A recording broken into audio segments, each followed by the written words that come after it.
Hello সবাইকে, good afternoon. বিকেল হলেই বাবুর আবদার, তাকে ছাদে নিয়ে যেতে হবে। তাই আবদার ফেলতে না পেরে নিয়ে এলাম তাকে ছাদে। আর ছাদে এসে দেখো তার কি কাণ্ড। কোথায় একটা পাখি দেখেছে, সেটাই আমাকে দেখাচ্ছে বারবার করে। আর এদিকে আমি কিছুতেই পাখি খুঁজে পাচ্ছি না। তাই পাখিকে খুঁজে না পেয়ে সোজা চলে এলো জামা কাপড় তুলতে। গুড বয় বলে কথা, মায়ের কাজে হেল্প না করলে কি হয়। তারপর এদিকে অনেক টানা হেঁচড়া করার পর একটা কাপড় কোনো মতো নামিয়ে তারপর সেটা দিয়ে সুন্দর করে নাক টাক মুছে কোথায় রাখবে বুঝতে না পেরে তারপর সেটাকে নিয়ে গিয়ে আবার সুন্দর করে বালতিতে গুছিয়ে রাখলো। তারপর শুরু হয়ে গেল এদিকে গামছাগুলোকে টানাটানি করা।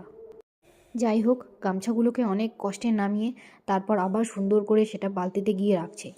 আর এই সমস্ত জিনিস আমি কিন্তু ওকে একবারই শিখিয়ে পড়িয়ে দিইনি, এগুলোও নিজে থেকেই করে। এই দেখো দেখো ঢুকে যাচ্ছে আবার বালতির ভেতর।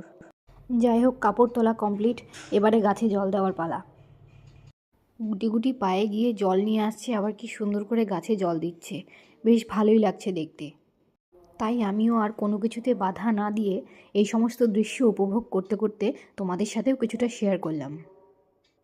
এমন লক্ষ্মীমন্ত ছানাপোনা কি তোমাদের ঘরেও আছে? থাকলে অবশ্যই কিন্তু কমেন্ট বক্সে জানাবে।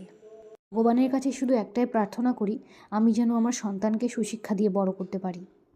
আর শুধু আমি কেন, প্রত্যেকটা বাবা মাই চায় তার সন্তান যেন সুশিক্ষায় বড় হয়, ভালো মানুষ হয়, সবার প্রিয় হয়।